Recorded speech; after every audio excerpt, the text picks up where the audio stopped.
ഇന്ന് തന്നെ ഡൗൺലോഡ് ചെയ്യൂ. കാണൂ നിങ്ങളുടെ ഫേവറേറ്റ് ഷോസ്.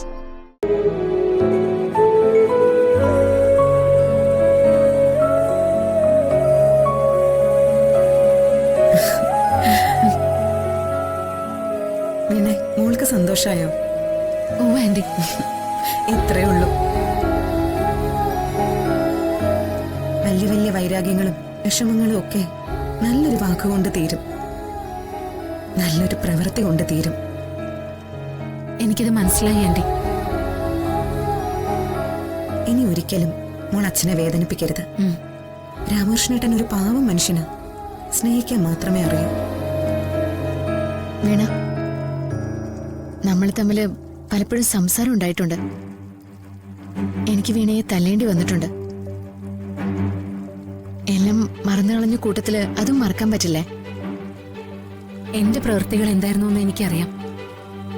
അതൊന്നും ആർക്കും പൊറുക്കാൻ പറ്റാത്തതായിരുന്നല്ലോ.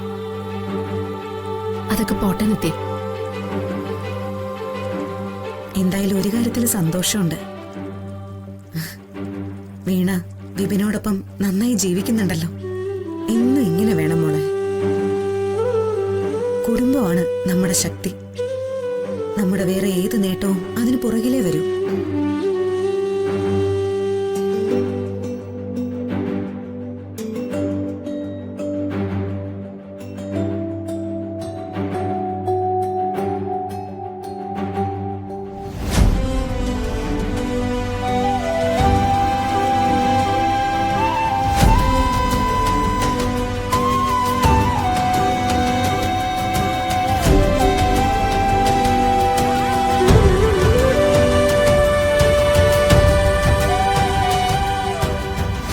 എനിക്ക് മനസ്സിലായി ആന്റി.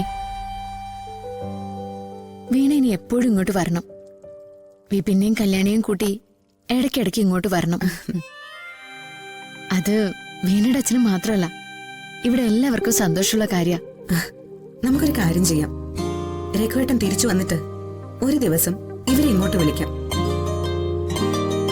അന്ന് ജ്യോതിയോടും മനുവിനോടും ഒക്കെ വരാൻ പറയാം.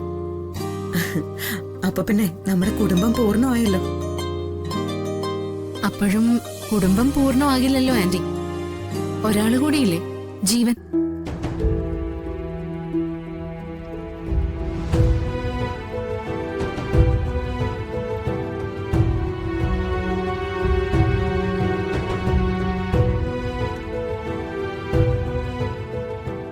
അയ്യോ, ഞാൻ നിങ്ങളെ വിഷമിപ്പിക്കാൻ ചോദിച്ചതല്ല കേട്ടോ. ചിലപ്പോ എന്തെങ്കിലും എല്ലാ വൈരാഗ്യങ്ങളും മാറി ജീവനും തിരിച്ചു വന്നെങ്കിലോ? അങ്ങനെ അവൻ വന്നിരുന്നെങ്കിൽ നന്നായിരുന്നു മോളെ. പക്ഷേ വേണ്ട വേണ്ട, അത് വിട്ടേക്ക്. ഇന്നത്തെ ദിവസം സങ്കടമുള്ള ഒരു കാര്യവും ആന്റി ആലോചിക്കണ്ട. ആലോചിക്കാതിരിക്കില്ല. രാമകൃഷ്ണേട്ടൻ നിനക്കൊരു ഉരുള വാരി തന്നില്ലേ? ഞാനങ്ങനെ ചെയ്യാറുണ്ടായിരുന്നു. ജ്യോതിയും ജീവനെയും അപ്പുറം ഇപ്പുറം ഇരുത്തിയിട്ട്.